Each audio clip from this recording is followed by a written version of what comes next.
할렐루야. 반갑습니다, 성도 여러분. 한 주간을 시작하는 월요일 아침입니다. 이번 한 주간도 하나님의 말씀으로 시작하는 우리 성도 여러분들에게 말씀의 충만한 은혜로 두루 평안하고 형통케 하시는 한 주간 되시기를 주님의 이름으로 축복합니다. 오늘은 주일 묵상 본문과 월요일 묵상 본문을 합쳐서 요한계시록 3장 1절부터 22절까지 말씀을 살피겠습니다. 오늘의 성경에서 예수님은 4대 빌라델비아 그리고 라오디게아 교회에게 편지를 보내십니다. 4대는 비옥한 평원으로 둘러싸여 있으나 삼면이 450m의 절벽으로 이루어진 군사 요충지였습니다. 여러 차례 전투에서도 이 도시는 진입로 한 군만 막으면 어떤 군대도 뚫을 수 없는 난공불락의 요새였습니다. 오랜 역사 중에도 두 차례 공략된 적이 있는데 주전 547년에 페르시아 제국의 고레스 왕과 주전 334년에 알렉산더 대왕에게 각각 함락됐던 적이 있습니다. 고레스 왕과 알렉산더 대왕은 밤중에 소수의 정예병이 절벽면을 타고 올라가서 성에 잠입하여 성문을 열어주는 전략으로 사대를 공략했습니다. 사대는 양모, 모직, 염색 산업과 금재련 등이 발전하여 경제적으로 매우 부유한 도시였습니다. 정작 사대의 이런 경제적인 부와 군사적인 목적 때문에 많은 경우 10만 명 정도까지 인구가 늘 정도로 중요한 도시였습니다.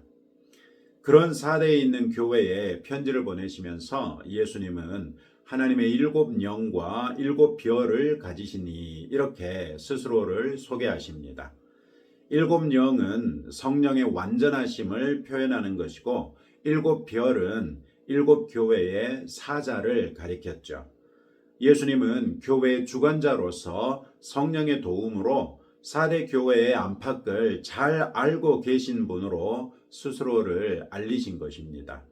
그런 주님이 4대 교회를 가리켜 내가 살았다 하는 이름은 가졌으나 죽은 자로다 라고 책망하십니다. 4대 교회는 아무런 칭찬도 받지 못하고 책망만 받았던 교회입니다. 그러면서 주님은 너는 일깨어 그 남은 바 죽게 된 것을 굳건하게 하라 이렇게 말씀하십니다. 주님 보시기에 4대 교회는 스스로는 건강한 교회라고 생각하고 있었으나 실상은 그들의 행위에서 온전한 것을 찾아볼 수 없을 정도로 죽은 교회였고 그나마 겨우 소수의 진실한 믿음을 가진 사람들조차도 영적으로 거의 죽어가고 있는 상태였던 것이지요. 이 사람들에 대해 주님은 그 옷을 더럽히지 아니한 자 몇 명이 내게 있어 흰옷을 입고 나와 함께 다니리니 그들은 합당한 자인 연고라 이렇게 말씀하십니다. 겨우 몇 명 정도만이 그 행위의 온전함을 지키고 죄악에 물들지 않아서 흰옷을 입고 즉 거룩하고 정결한 행실로서 주님과 함께 다닐 수 있을 것이라고 말씀하십니다. 그리고 이 사람들의 이름은 생명책에서 결코 지우지 아니하실 것이라고 말씀하시고 하나님 아버지와 천사들 앞에서도 예수님이 시인하시겠다고 말씀하십니다.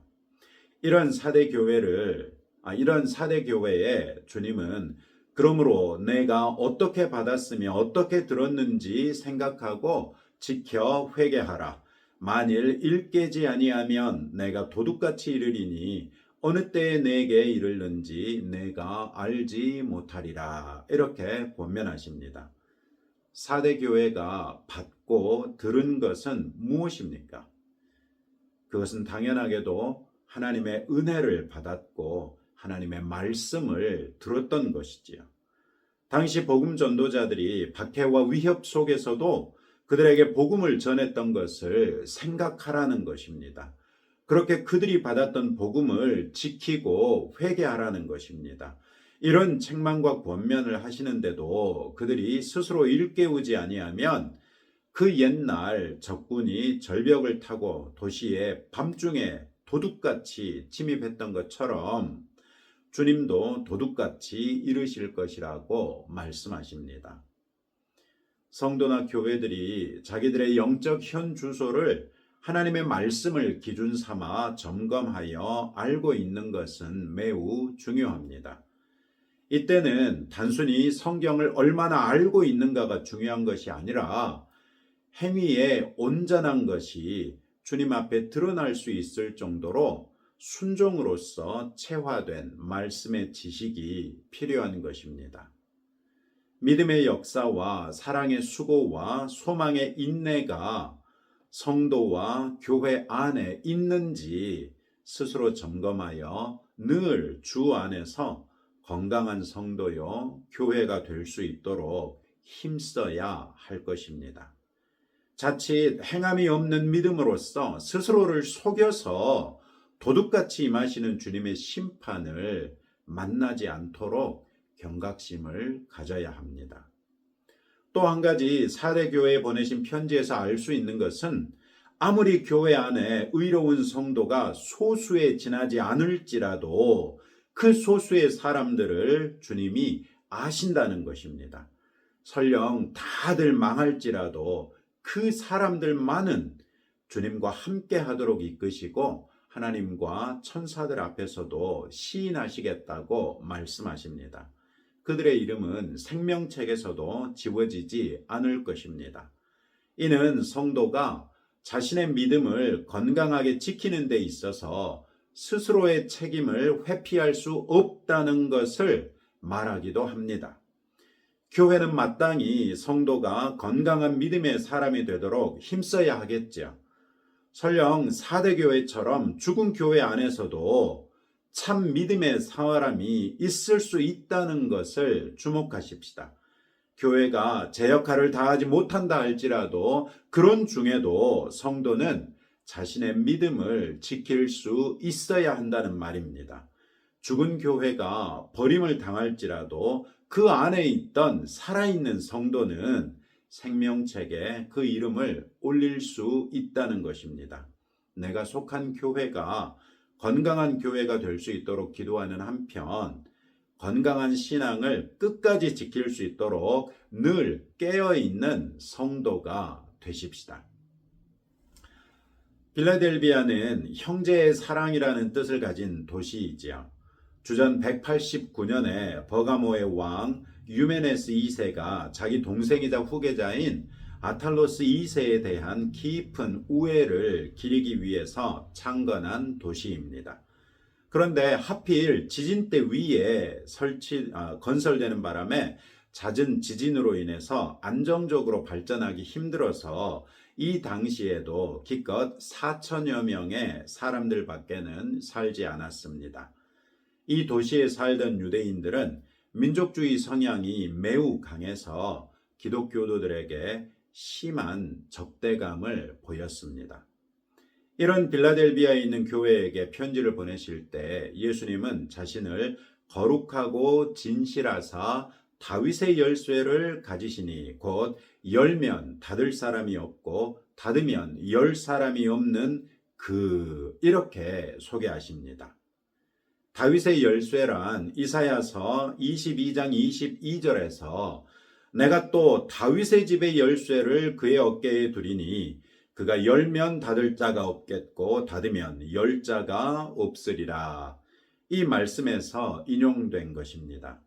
다윗의 집은 그리스도 예수 안에서 성취된 영원한 왕위를 가진 다윗의 집이죠. 따라서 교회라고도 할 수 있고 하나님의 집이라고도 할 수 있을 것입니다.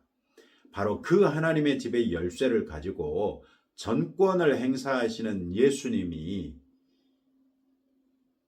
빌라델비아 교회에 편지하신 것입니다. 이는 마태복음 28장 18절에서도 예수님이 하늘과 땅의 모든 권세를 가지셨다고 선언하신 바 있는 것을 통해서도 알 수 있는 것이죠. 그런 예수님이 문을 열면 닫을 사람이 없고 닫으면 열 사람이 없을 수밖에 없겠지요. 어디에 문을 열거나 닫으신다는 것입니까? 9절 말씀에 보시면 유대인의 회당을 가리켜 사탄의 회당이라고 하십니다. 즉 빌라델비아라는 작은 도시에서 유대인들이 자신들의 회당의 문을 닫아 걸고 그리스도인들이 들어오지 못하게 했다는 것을 알 수 있습니다. 유대인들은 자기 회당의 문을 닫아 걸었으나 예수님은 그렇게 외면당하고 쫓겨난 그리스도인들 앞에 열린 문을 두시겠다는 것입니다. 이들을 위하여 열린 문을 두시는 것은 그들이 작은 능력을 가지고서도 예수님의 말을 지키며 예수님의 이름을 배반하지 않았기 때문입니다. 예수님이 보시기에 빌라델비아 교회는 숫자도 적은데 유대인들의 강한 박해로 인해서 신앙이 차분하게 성장하고 성숙할 여지마저도 없었습니다. 그런 연약한 믿음을 가지고도 박해를 뚫고 믿음을 지키고 예수님을 끝까지 배반하지 않았다는 것입니다. 그들은 연약한 믿음 때문에 유대인들에게 배척당할 때 자기들의 믿음에 대한 확신이 흔들릴 수도 있었을 것입니다. 그런 그들 앞에 예수님이 활짝 열려서 아무도 닫을 수 없는 문을 열어두시겠다고 하는 것입니다. 어디로 들어가는 문입니까? 바로 하나님의 나라로 들어가는 그 문입니다. 생명의 문이고 양의 문입니다. 이 말씀은 빌라델비아 교회 성도들에게는 큰 기쁨의 소식이면서 동시에 그들의 믿음에 확신을 더해 주었을 것입니다. 예수님은 적은 믿음을 끝까지 지킨 그들에게 자기들을 박해했던 유대인들 중 몇 사람이 기독교로 개종하여 자기들 앞에 와서 사죄하게 함으로써 주님이 그들을 사랑하신다는 것을 알게 하시겠다고 말씀하십니다. 또 그들의 인내를 인정하셔서 시험의 때를 면하게 하시겠다고 약속하십니다. 비록 그들이 가진 것이 적을지라도 그들이 가진 것을 굳게 잡아서 아무도 그들의 면류관을 빼앗지 못하게 하라고 권면하셨습니다. 그들은 유대인들에 의해서 회당 밖으로 내몰렸으나 예수님은 그들을 하나님의 성전의 기둥이 되게 하셔서 영원히 성전 밖으로 내몰리지 않게 하시겠다고 약속해 주십니다. 그렇게 성전의 기둥이 된 빌라델비아 성도들에게 하나님의 이름과 하나님의 성 곧 하늘에서 내 하나님께로부터 내려오는 새 예루살렘의 이름과 나의 새 이름을 그의 위에 기록하리라 이렇게 말씀하십니다. 이 말씀은 당시 로마 사람들이 신전을 건축할 때 기둥에다가 기부자들의 이름을 새겼던 관례를 상기시키는 말씀입니다. 그런데 이 기둥에 새겨질 이름이 하나님의 이름이요, 새 예루살렘의 이름이요, 예수님의 새 이름이라고 합니다. 이 이름들은 영원히 변하지 않을 이름이기 때문에 그 기둥에 이런 이름이 새겨진단 말은 영원한 보장을 해주시겠다는 것입니다. 성전의 기둥으로 삼고 영원히 성전 밖으로 나가지 않게 내가 영원히 보장하마 이런 말씀을 지금 해주시는 것입니다. 예수님의 새 이름 역시 영원한 보장이 되는 것인데 예수님의 새 이름은 하나님의 나라에서 완전한 영광을 회복하신 주님이시기 때문에 어쩌면 왕 이런 이름이 될 수도 있고 어쩌면 주 이런 이름이 될 수도 있을 것입니다. 신학자들 중에는 이때 새겨질 예수님의 새 이름을 하나님의 거룩하신 이름 여호와라고 주장하는 신학자들도 적지 않습니다.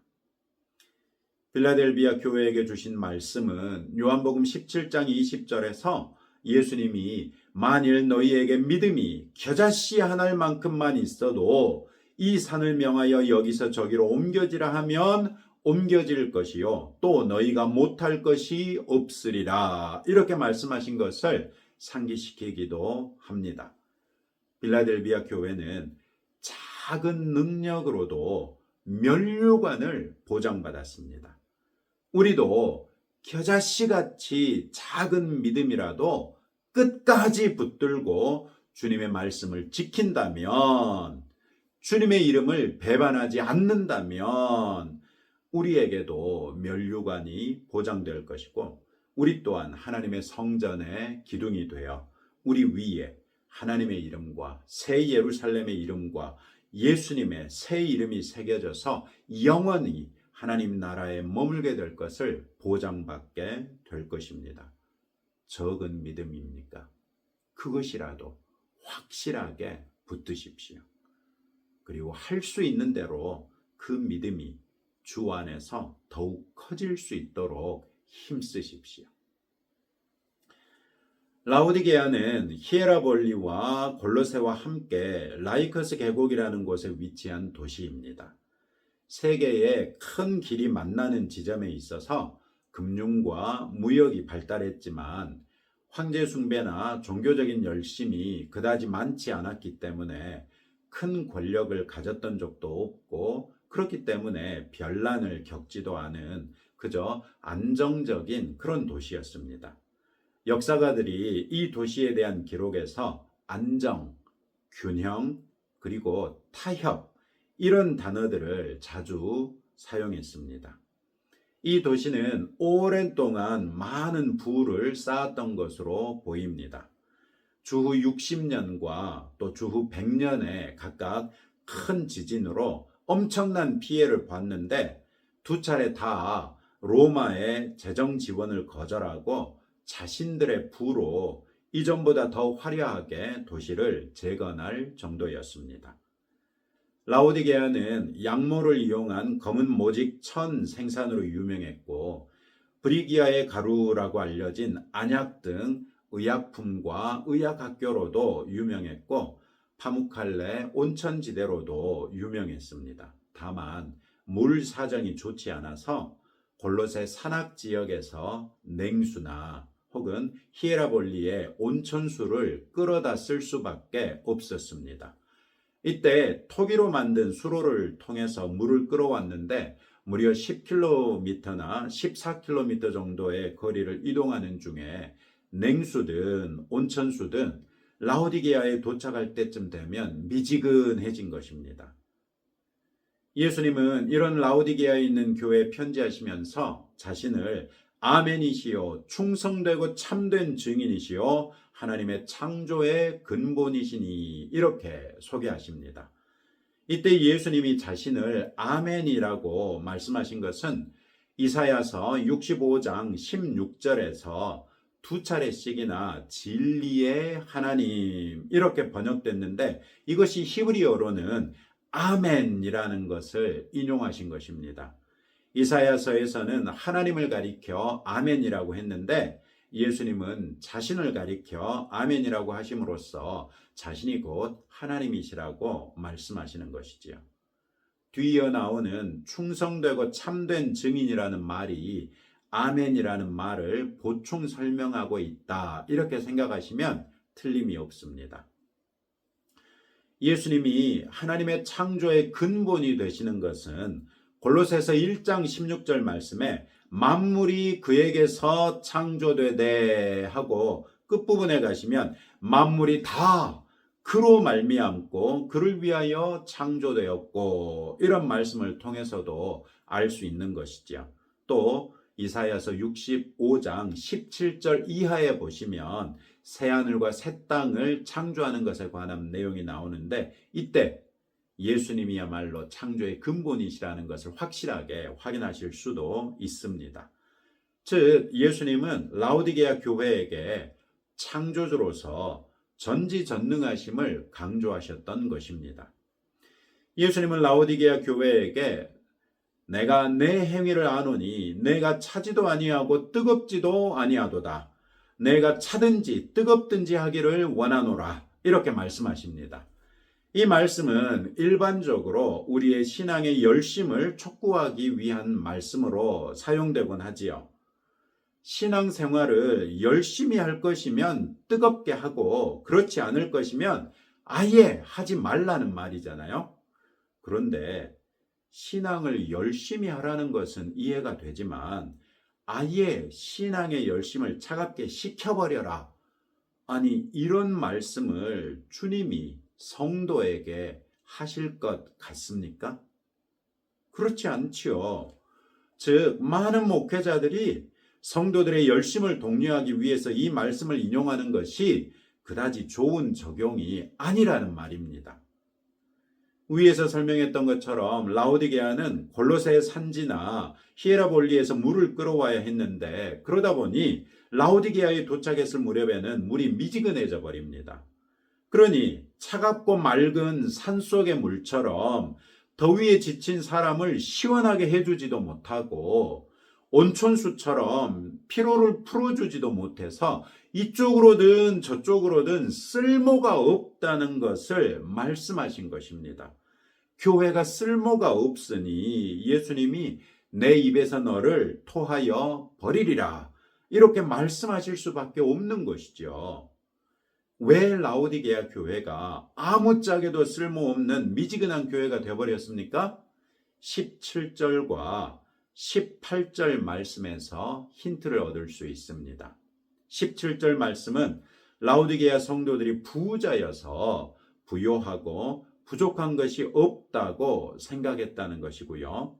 18절에서는 예수님이 그들에게 내게서 불로 연단한 금을 사서 부요하게 하고 흰옷을 사서 입어 벌거벗은 수치를 보이지 않게 하고 안약을 사서 눈에 발라 보게 하라 이렇게 권면하십니다.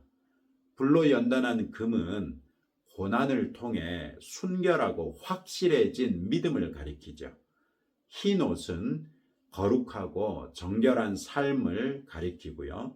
안약은 그들의 어두워진 영적인 눈을 띄워주는 것을 말씀하시죠.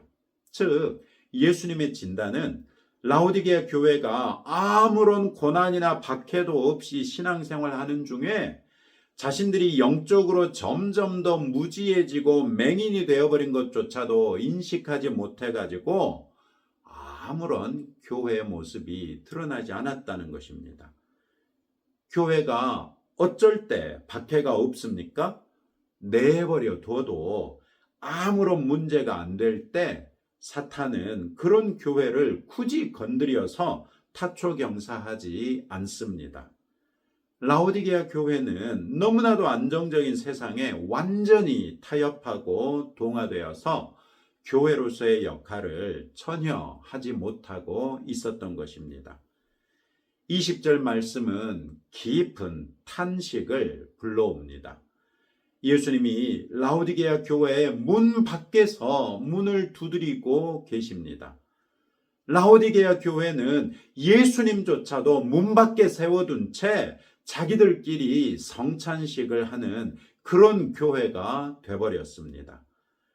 예수님은 그런 교회조차도 포기하실 수 없어서 그들이 예수님 없는 성찬식을 진행하고 있을 때에도 닫힌 문을 그 교회 문을 두드리면서 누군가 한 사람만이라도 문을 열어서 주님과 함께 할 수 있기를 간절하게 바라셨던 것입니다. 그리고 그렇게라도 예수님이 두드리시는 문 소리를 듣고 예수님을 영접하고 예수님과 함께 성찬을 거행하는 사람, 즉 뒤늦게라도 예수님 앞에 온전한 믿음으로 돌아오는 사람에게 내가 내 보좌에 함께 앉게 하여 주기를 내가 이기고 아버지 보좌에 함께 앉은 것과 같이 하리라 이렇게 약속하십니다. 예수님이 사망을 이기시고 승천하셨을 때 아버지의 보좌에 앉는 것이 당연한 일이었던 것처럼 네가 쓸데라고는 찾아볼 수 없는 교회에서라도 늦게라도 예수님을 발견하고 예수님을 영접하여 참 믿음에 이르렀다면 예수님께서는 그 죽은 교회에서 너를 끌어내어 나와 함께 왕노릇하게 해주시겠다고 약속하신 것입니다. 교회는 세상의 빛이요 소금이지요. 교회는 세상을 변혁시킬 수밖에 없습니다. 교회가 세상에 아무런 파문도 일으킬 수 없다면 그 교회는 이미 그 세상과 완전히 똑같다는 것 아닙니까? 그런 교회를 가리켜 예수님은 차지도 덥지도 않은 미지근한 교회라고 하신 것입니다. 교회는 성도 한 사람 한 사람이 복음에 합당한 삶을 살아냄으로써 세상에 파문을 던질 수도 있고, 그런 성도들이 공동체로서 함께 세상을 향하여 파문을 던질 수도 있습니다. 우리 교회는 빛을 발하고 있습니까? 소금의 맛을 내고 있습니까? 나는 우리 교회가 빛을 발하고 소금을 내는데, 소금 맛을 내는데 이바지하고 있습니까? 주님은 7교회에 보내는 편지 모두를 귀 있는 자는 성령이 교회들에게 하시는 말씀을 들을지어다 라는 말씀으로 마쳤습니다. 그리고 이 말씀은 지금 요한계시록을 묵상하고 있는 우리 귓전에도 천둥 같은 소리로 울리고 있습니다. 여러분은 들을 귀가 있습니까? 그래서 예수님이 이 편지들을 통해서 들려주셨던 말씀 가운데 여러분에게 주시는 음성을 들을 수 있었습니까? 들었다면 실천으로 나아가시기 바랍니다. 오늘도 이런 말씀을 붙들고 다음과 같은 기도 제목으로 함께 기도하시기 바랍니다.